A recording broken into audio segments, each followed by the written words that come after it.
गुरुजी नमस्ते।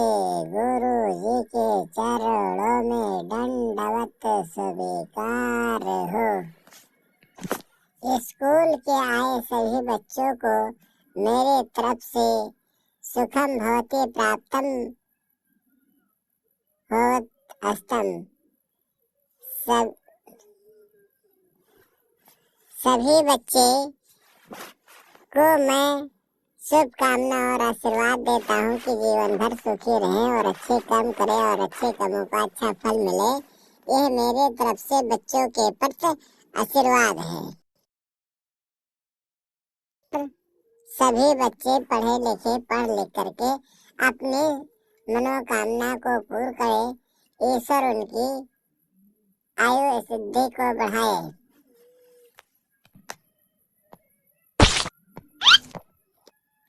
गुरुजी राम सुख बहुत मूर्ख और बहुत बड़ा है। लंबाई भी उसकी बड़ी है और मूर्खता भी उसके अंदर बहुत बड़ा है।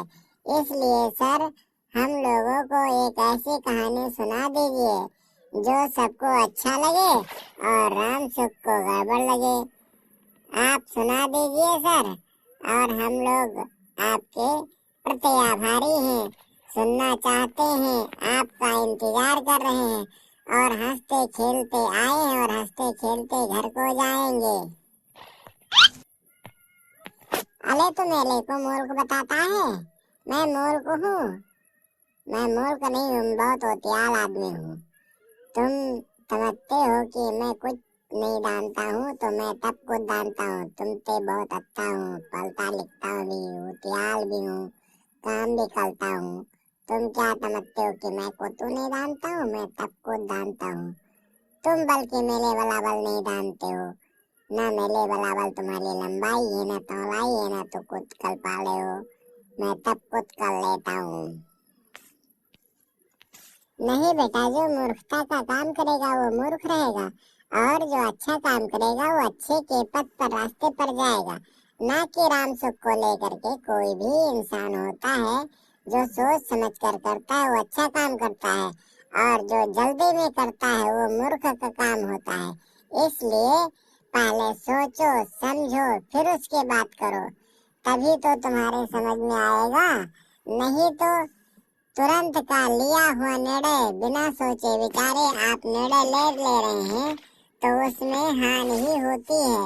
क्योंकि निर्णय लेना चाहिए वो भी बहुत सोच समझ कर, क्योंकि एक बार निर्णय हुआ कभी दोबारा उसका प्रारूप नहीं बदला जा सकता है। इसीलिए तुम लोगों को बहुत निर्णय पूर्वक कहना चाहिए, न कि सभी बच्चों को मूर्खता आ सकती है। राम सुख का नाम तुम क्यों लिए? क्योंकि तुम्हारे पास और कोई काम नहीं है, तो किसी के नाम के प्रति मत कहो, नाम लेके मत कहो, किसी को बदनाम मत करो। और जो तुम कर सकते हो वही सब कुछ होता है, जो तुम नहीं करोगे वो कुछ भी नहीं होगा। तुम चाहते हो तो अच्छा हो जाएगा, तुम चाहते हो तो गड़बड़ हो जाएगा। अच्छा करोगे जो दूसरे को अच्छा लगेगा, उससे सम्मान मिलेगा। नहीं समाज को अच्छा लगेगा, उसका मूर्खता का प्रतीक दिया जाएगा। चलिए ठीक है, हम सभी बच्चों को आज स्कूल में एक मूर्ख पक्षी के बारे में एक कहानी सुना रहे हैं जो तुम लोगों को बहुत अच्छा लगेगा। सुन करके आज तुम सब गदगद हो जाओगे। सर जी हम लोगों को सुना दीजिए, यही तो हम सब सुनना चाहते हैं कि कहानी सुने और सुनते सुनते घर को जाएं सबकी कहानी और हम सबको बताते रहें। तभी तो जब हम सुनाएंगे गांव में तब सब लोग और खुश होंगे। सुनो बच्चों, तो अब तुमको मैं एक कहानी सुनाने जा रहा हूँ, उसको सुनिए। बहुत पुराने समय की बात है। एक बार ठंड का मौसम था और उस मौसम में बहुत से लोग ठंड के मारे बहुत पीड़ित थे। चाहे कोई मनुष्य हो, चाहे कोई पक्षी हो, चाहे कोई जानवर हो, ठंडी तो सबको ही लगती है। कोई कैसा हो कहीं भी रहे, लेकिन ठंड के मौसम में ठंड लगेगा और गर्मी के मौसम में गर्म लगेगा। इससे सब बहुत परेशान रहते हैं। ठंडी में लोग रजाई ओढ़ते हैं और गर्मी में लोग ठंड ढूंढते हैं। इसी बात को लेकर के उसी समय पर एक समय में एक जंगल में एक पक्षी रहती थी और उसी जंगल में एक बंदर रहता था। तो क्या हुआ, देखिए, अपनी बेबसी के कारण उस जंगल में रात के समय में आंधी आया, तूफान उठा, बरसात होने लगा। बरसात होते होते सुबह हो गई लेकिन बारिश नहीं बंद हुई। एक पेड़ पर एक पक्षी बैठा हुआ था, वो भी घोंसला बना करके। उसी पेड़ के ऊपर एक बंदर बैठा था और वो बंदर देख रहा था कि अब हम कहाँ जाएं। और उसी में पक्षी अपना घोंसला बना के रखा था। तो बंदर ठंड के मारे कांप रहा था, उसकी दांतें बाज रही थी। बंदर ने पक्षी को देखा और मन में सोच विचार करने लगा। उसी समय पक्षी देखा तो कहा, अरे भाई, तुम क्यों ठंड से कांप रहे हो? क्या कारण है तुम्हारे पास जो तुम ठंडी से बहुत परेशान और व्याकुल हो? बंदर ने उत्तर दिया, मैं ठंडी तो सबको लगती है, इसीलिए ठंड से मैं कांप रहा हूँ। पक्षी ने कहा, अरे भाई, मनुष्य ऐसा हाथ गोड़, मनुष्य ऐसा काया, चार हाथ मंदिर तूने क्यों नहीं बनाया? चार हाथ मंदिर तूने क्यों नहीं बनाया? मनुष्य जैसे हाथ पैर, मनुष्य जैसे काया, चार हाथ मंदिर तूने क्यों नहीं बनाया? बंदर को गुस्सा आया और जाकर के पेड़ के ऊपर चढ़ गया और उस पक्षी के घोंसले को टुकड़े टुकड़े कर डाला और फेंक दिया। कहा, लो, तुम हमें उपदेश दे रही हो, ये लो, अब तुम्हारा घर हमने नष्ट कर दिया। अब तुम मुझे शिक्षा दो। तुम छोटी पक्षी मुझे शिक्षा देती है। अब तुम भी बेघर के बिना घूमो, तभी तुम्हारे समझ में आएगा। और इसी प्रकार से मूर्ख बंदर को छोटी पक्षी ने शिक्षा दिया, लेकिन नहीं माना और उसके घोंसले को उजाड़ दिया। तब देखा कि चलिए ठीक है, कोई बात नहीं है, पक्षी निकल करके वहां से चली गई। लेकिन बंदर की मूर्खता साबित हो गई।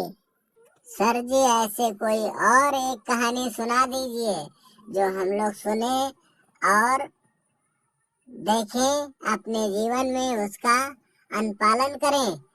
क्योंकि जो आप सुनाएंगे, हम स्कूल के सभी बच्चे हैं, कोई कहानी किसके मन में बैठ जाए, किसको उसका अनुकरण अपने जीवन में उतार ले। इसीलिए कहानी हम लोग सुनना चाहते हैं और सर जी सुना दीजिए आप। क्योंकि सर जी आप जब कहानी सुनाते हैं तो हम सबको बहुत अच्छा लगता है और आप कहानी हमको सुना दें।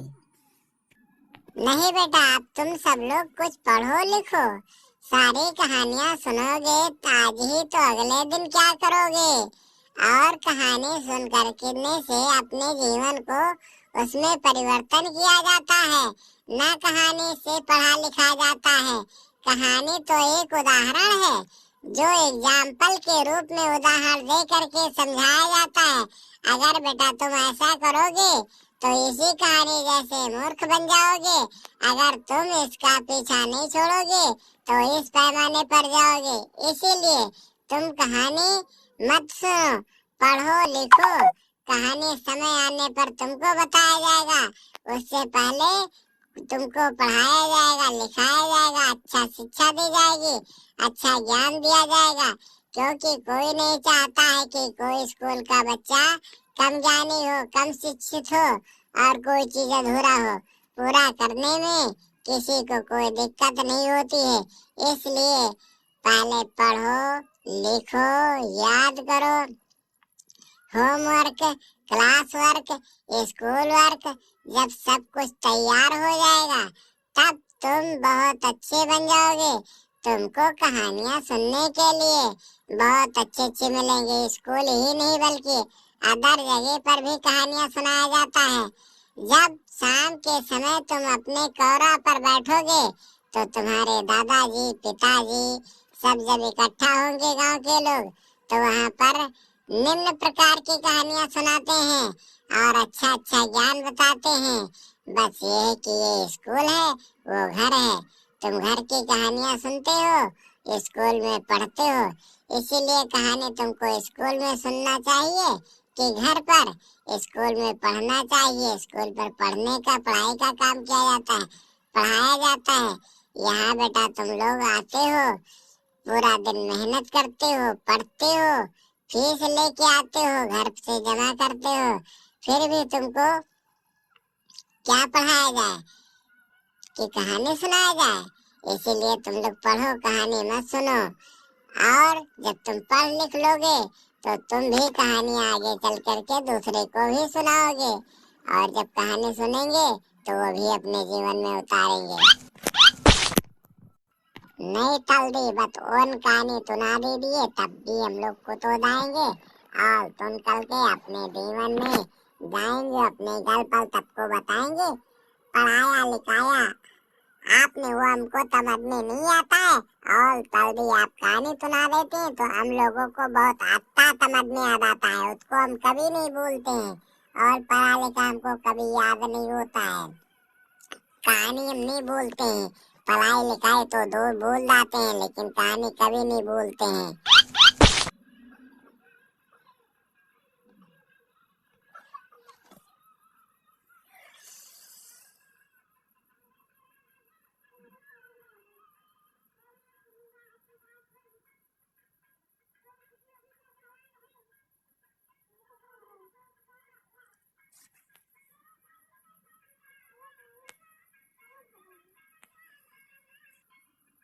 ठीक है बच्चे, आप लोग अगर जिद कर रहे हैं तो हम तुम लोगों को एक कहानी और सुना देते हैं। इस कहानी को अपने जीवन में सोचिए और अपने आने वाले भविष्य में तुमको काम देगा। आज नहीं बल्कि जब पढ़ लिख करके अपना घर संभालोगे तब ये कहानी अवश्य सुनोगे। एक बहुत पुराने समय की बात है। उस समय पढ़ाई लिखाई कम था, स्कूल कम थे, फिर भी सभी लोग पढ़ लिख नहीं सकते थे, कुछ ही लोग पढ़ पाते थे। उस समय की बात है, हमारे गांव के बगल में एक बहुत बड़े आदमी रहते थे जिनका कारोबार बहुत लंबा था, इसलिए उसको बड़े कहते थे। और उस लंबी कहानी के कारण वो बहुत फेमस थे। एक समय किसी के घर में एक फंक्शन था, वो शादी था। और पहले के समय में शादी के समय लोगों ने बहुत बड़ी व्यवस्था पहले जैसे करते थे, आज वो तो कुछ नहीं।